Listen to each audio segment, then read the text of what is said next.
कुछ दरवाज़े अल्लाह बंद करता है, कुछ दरवाज़े और कुछ राहें जब वो हम पे बंद करता है तो हमें ऐसा लगता है कि जैसे वो हमें सज़ा दे रहा है, हमारी दुआएं नहीं सुन रहा, जो हमें चाहिए वो नहीं समझ रहा। जबकि कुछ रास्ते हमारी ही बेहतरी के लिए बंद किए जाते हैं, क्योंकि आगे जाकर हमें उनसे ज़्यादा तकलीफ़ मिलती है। ये सज़ा नहीं है, बल्कि ये तो अल्लाह की मोहब्बत है, इसकी हिफाजत है, क्योंकि वो हमें मसलसल तकलीफ़ में नहीं देख सकता।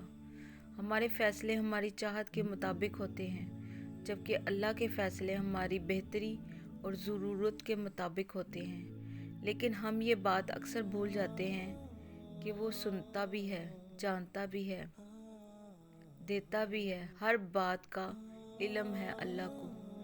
इंसान तो बस एक कच्चा मंसूबा साज है।